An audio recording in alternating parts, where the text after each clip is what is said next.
Hello friends, welcome to our channel study with Sonali. तो आज है 14th ऑफ जनवरी।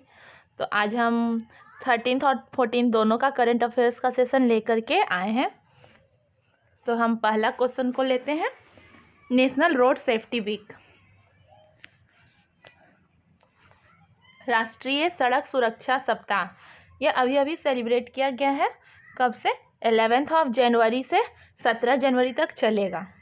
इसका जो थीम रखा गया है वो है be a road safety hero, सड़क सुरक्षा हीरो बने। Be a road safety hero, इसे हमें इंग्लिश में भी याद रखना पड़ेगा। एग्ज़ाम में कभी होता है कि इंग्लिश वाला ही दे दे, और ज़्यादातर इंग्लिश वाला ही दे देता है।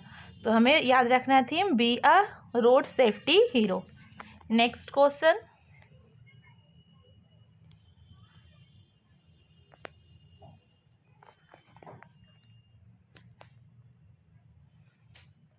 ये एक बुक है, मोदी एनर्जाइजिंग, आई होगा यहाँ पे, मोदी एनर्जाइजिंग अ ग्रीन फ्यूचर। ये बुक है, ये नरेंद्र मोदी से रिलेटेड है, इसलिए बहुत बहुत इम्पॉर्टेंट हो जाता है। ये किसके द्वारा एडिटेड है?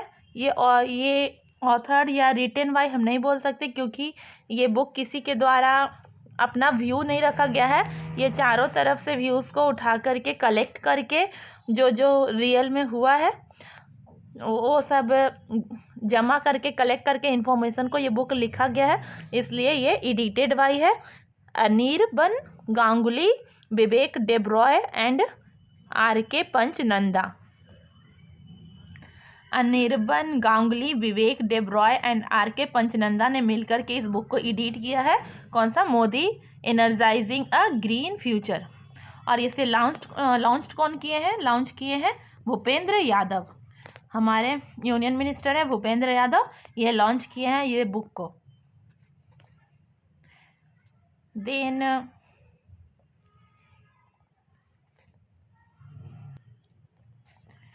फिर से एक और बुक है, inspiration for graphic design from India.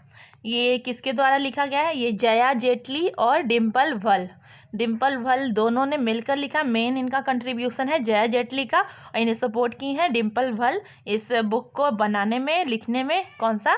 Inspiration for graphics design from India. India में हर तरह के कल्चर है, इसलिए हर तरह यहाँ से हम ग्राफिक का डिज़ाइन ले सकते हैं। इसको एक इंस्पिरेशन बनाना इस बुक का एम था, और ये इसी एम के साथ ये लिखा गया है, inspiration for graphic design from India. और नेक्स्ट क्वेश्चन एक मेला से है। ये मेला है कतील यक्षगान मेला। कतील यक्षगान मेला ये कहाँ सेलिब्रेट किया गया है? यक्षगान तो ऐसे भी कर्नाटका का ही है, तो कतील यक्षगान भी हम समझ लेंगे कि कर्नाटका में ही मनाया गया है। ये कब का उत्सव है? ये 16वीं शताब्दी से मनाया जा रहा है। कब से शुरू हुआ है, कब ओरिजिनेट हुआ है कतील यक्षगान? ये 16th सेंचुरी में 16वीं शताब्दी में उत्पन्न हुआ है। ये एक तरह का फोल्क डांस और ड्रामा है। इसमें डांस भी होता है और कुछ कुछ ड्रामा भी किया जाता है, मतलब नाटक भी होता है, डांस भी होता है। और ये नाइट में, रात के समय में किया जाता है। ओपन थिएटर टाइप का ये डांस है। कुछ दिन पहले इस पे जो कोरोना के टाइम में बैन लगा दिया गया था, क्योंकि उस समय था कि एक जगह एक भीड़ इकट्ठा नहीं हो सकता है, ये सब पॉइंट ऑफ व्यू रखते हुए, और लाउड स्पीकर, बहुत ज़्यादा लाउड आवाज़ नहीं होना चाहिए रात में, ये सब पॉइंट को रखते हुए इस पे बैन लगा दिया गया था। लेकिन अब ये फिर से हटा दिया गया है और ये फिर से स्टार्ट हो गया है कतील यक्षगान मेला। कहाँ पे? कर्नाटक में, तो याद रखेंगे। देन युवा निधि एक प्रोग्राम है, ये भी कर्नाटका गवर्नमेंट के द्वारा ही शुरू किया गया है। इस स्कीम के अंदर में क्या है इसे हम पूरी तरह से जान लेते हैं। युवा निधि से समझ में आता है युवाओं को निधि देना। निधि मीन्स पैसे। Under this scheme diploma holders, जो डिप्लोमा किए हुए हैं, उन्हें 1500 रुपया पर मंथ दिया जाएगा। कितने? 1500 रुपया। 1500 रुपया पर मंथ दिया जाएगा। और जो अनएम्प्लॉयड ग्रेजुएट हैं उन्हें 3000 रुपीज़ दिए जाएंगे पर मंथ। अंडर ग्रेजुएट जो होते हैं, जो ग्रेजुएट हैं और अनएम्प्लॉयड है, अंडर ग्रेजुएट नहीं, सॉरी, अनएम्प्लॉयड ग्रेजुएट, उन्हें 3000 रुपीज़ पर मंथ मिलेगा। और वो ये किस तरह के अनएम्प्लॉयड ग्रेजुएट को और डिप्लोमा होल्डर्स को मिलेगा? जिनका डिप्लोमा या फिर ग्रेजुएशन के हुए 6 मंथ बीत गए हैं और उन्हें कोई रोज़गार नहीं मिला है।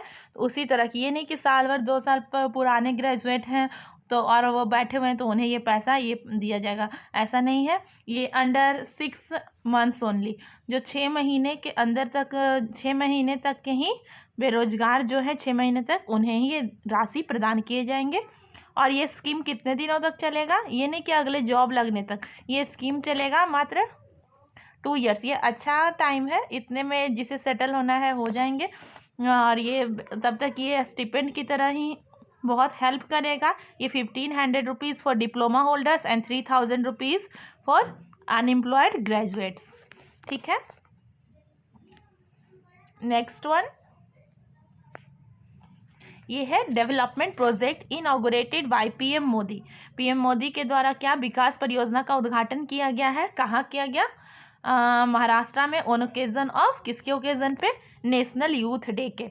नेशनल यूथ डे मनाया गया, राष्ट्रीय युवा दिवस के अवसर पर। बहुत सारे प्रोजेक्ट्स का फाउंडेशन स्टोन रखा गया, मल्टीपल प्रोजेक्ट्स का भी इनॉग्रेशन किया गया। किनके द्वारा? पीएम मोदी के द्वारा। उसका वर्थ कितना है, मतलब कितने रुपया है? वो है 30,500 करोड़ रुपए तक के से ज़्यादा के लागत के वहाँ पे प्रोजेक्ट्स इस्टेब्लिश किए गए हैं और बहुत सारे फाउंडेशन स्टोन्स भी रखे गए हैं। कुछ हम देख लेते हैं, वहाँ गए तो उनकी इस विज़िट में वो वहाँ और क्या क्या किए, पीएम मोदी ने अपने विज़िट में क्या क्या किए। तो वहाँ पे एक तो अटल सेतु का इनॉग्रेशन हुआ। और पीएम कहाँ घूमने गए? पीएम विजिट श्री काला राम मंदिर। प्रधानमंत्री नासिक महाराष्ट्र में ही श्री कालाराम मंदिर है, उसमें उन्होंने दर्शन किया। वहाँ पे वो साफ़ सफाई की, जो भारत अभी जो स्वच्छ मंदिर पर प्रोग्राम जो चल रहा है, जो अयोध्या में के रामलला के स्थापना के दिन तक जो चलने वाला है, उसके तहत यहाँ पर नासिक महाराष्ट्र में भी कालाराम मंदिर में वो सफाई किए और उसका भी एक तरह से वो एक पॉइंट रखे कि हाँ, हम सभी को मंदिरों को भी साफ रखना है, तो वो किए। और उसके बाद है 27th national youth festival. 27th national youth festival भी नासिक में ही हुआ, तो उसका भी इनॉग्रेशन किसने किया है? हमारे प्रधानमंत्री के द्वारा ही किया गया है। और ये जो कालाराम मंदिर है, ये कालाराम मंदिर ये कौन से भगवान का मंदिर है? ये राम का है, लॉर्ड रामा का ही मंदिर है, ये राम जी का मंदिर है। और ये काले पत्थर का बना हुआ है, इसलिए इसे कालाराम मंदिर हम बोलते हैं।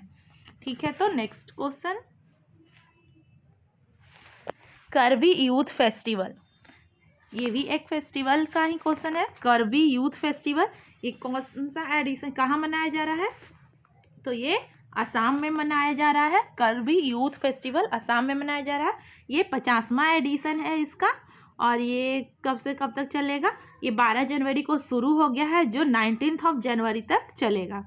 इसमें ये इम्पॉर्टेंट और इसलिए हो जाता है क्योंकि इसमें प्रेसिडेंट द्रौपदी मुर्मू इस सेलिब्रेशन को अटेंड करने गए थे।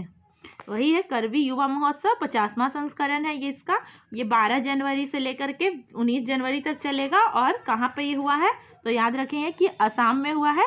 और द्रौपदी मुर्मू जो हमारे राष्ट्रपति हैं, वो इसमें शामिल होने पहुंची थी। चलिए, तो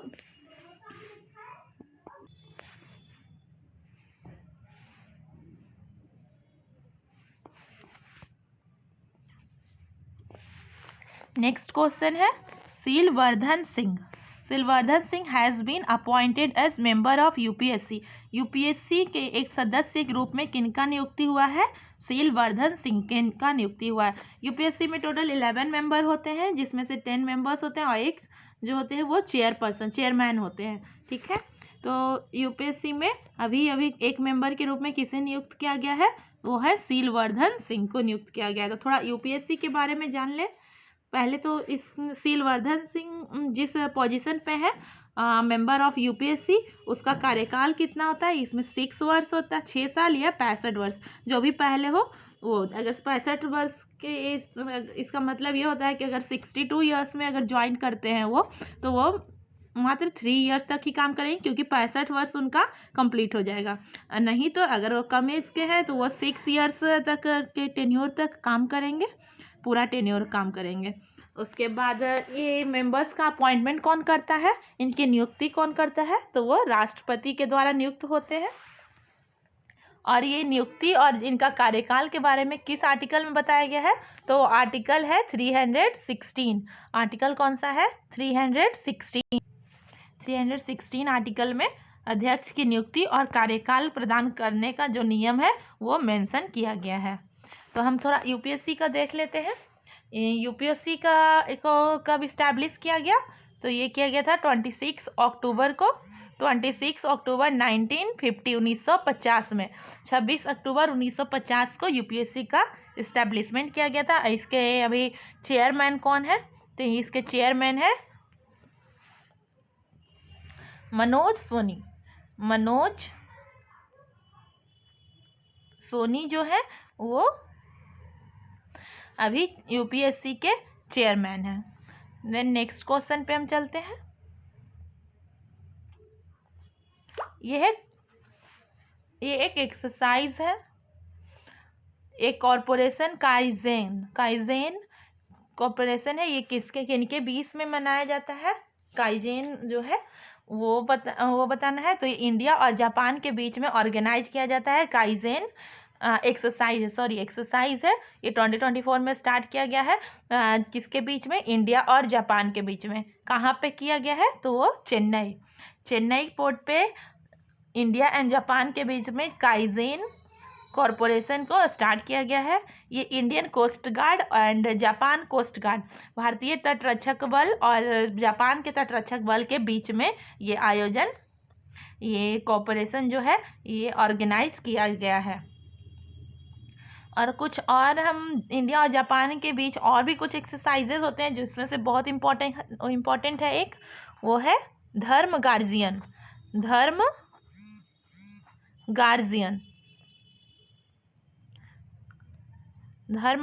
है। एक और है जिममेक्स।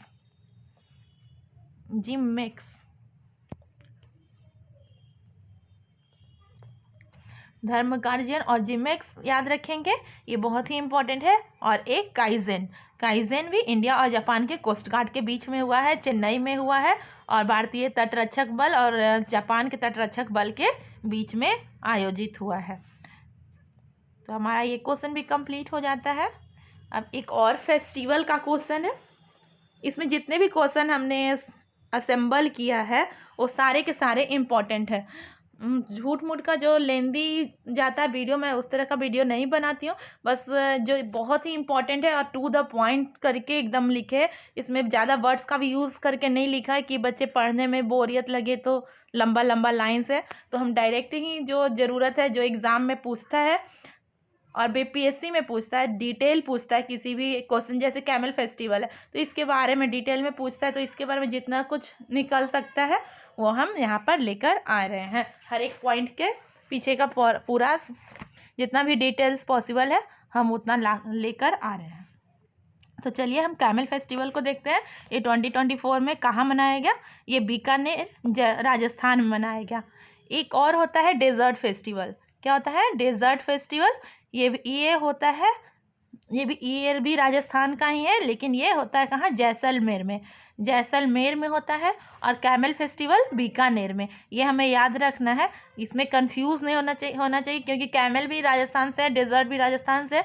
तो ये नाम में जो शहर का अंतर है उसमें डिफरेंस गलती हो जाते हैं, इसलिए camel festival Bikaner and desert festival Jaisalmer. ठीक है, तो कैमल फेस्टिवल को मनाया गया बीकानेर में बिटवीन 15 जनवरी से 14 जनवरी। आज वहाँ पे अब ख़त्म होने वाला है। ये 12 जनवरी को शुरू हुआ था और 14 जनवरी तक चला। ये किसके द्वारा ऑर्गेनाइज किया गया है, तो ये डिपार्टमेंट ऑफ टूरिज्म के द्वारा स्टार्ट किया गया है। इसका थीम क्या है, तो थीम रखा गया है आइकॉन्स ऑफ बीकानेर, बीकानेर के प्रतीक आइकॉन्स ऑफ बीकानेर इसका थीम है। और जो ये 2024 का जो ईयर है ये हम इंटरनेशनल ईयर ऑफ कैमलिड ऊँटों का अंतर्राष्ट्रीय वर्ष घोषित किया गया। ये सिर्फ कैमल नहीं, जितने भी तरह के कैमल्स होते हैं इन सभी को मिलाकर कैमलिड्स उन लोग के लिए प्रयोग होता है, यूज़ होता है, इसलिए ये ज़्यादा याद रखेंगे। इंटरनेशनल ईयर ऑफ कैमलिड्स, क्या मतलब ये 2024 का जो ईयर है ये कैमलिड्स को डिवोटेड है, उनके लिए ही है, इंटरनेशनल ईयर ऑफ कैमलिड्स, याद रखना है। चलिए तो next question and the last one. यह है मूल्य प्रवाह। मूल्य प्रवाह 2.0। ये मूल्य प्रवाह 2.0 ये अभी स्टार्ट हुआ है। किसके द्वारा लॉन्च किया गया? यूजीसी।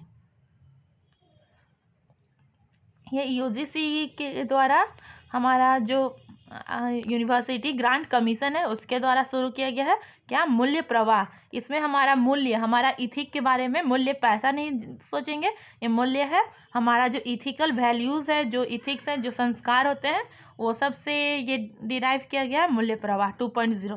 2.0 से समझ में आ रहा है कि पहले भी शुरू हो चुका है, 1 भी आया होगा। तो 1 कब आया था? 2019 में आया था। 1 आया था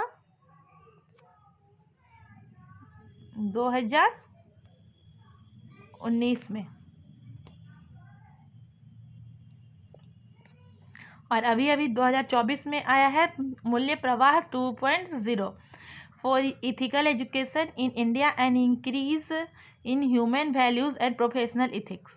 इसका मेन एम क्या है इसे लाने का? जो इथिकल वैल्यूज़ है, जो हमारा पोस्ट ग्रेजुएशन, ग्रेजुएशन, जो भी कॉलेज लेवल पे जो पढ़ाइयाँ होते हैं उसमें हमारा इथिकल एजुकेशन को भी, इथिक को भी शामिल किया जाए, जिससे कि ह्यूमन वैल्यूज़ को बढ़ावा मिले, प्रोफेशनल इथिक्स बढ़े, पेशेवर जो नैतिकता होता है, जैसे स्कूल में एडमिशन लेना है तो फेयर हो, जो माहौल है स्कूल का, कॉलेज का, सॉरी ये तो यूजीसी का है तो ये कॉलेज से रिलेटेड है, तो कॉलेज वहाँ का जो भी एडमिशन प्रोसेस हो या फिर जो भी हो उसमें कुछ नेपोटिज्म या फिर जो ब्राइब वगैरह है वो सब ना हो, साफ सारा इन्वायरमेंट क्लीन हो, फेयर हो सारा कुछ, और इथिक और मोरल वैल्यूज़ को बढ़ावा मिले, इसके लिए ही ये मूल्य प्रवाह 2.0 को लॉन्च किया गया है। तो चलिए हमारा ये लास्ट क्वेश्चन भी कंप्लीट होता है। आई होप आपको हमारा वीडियो बहुत अच्छा लगा होगा, अच्छा तो लगा ही होगा। अगर पसंद आता है तो please like, share and subscribe करें। Thank you.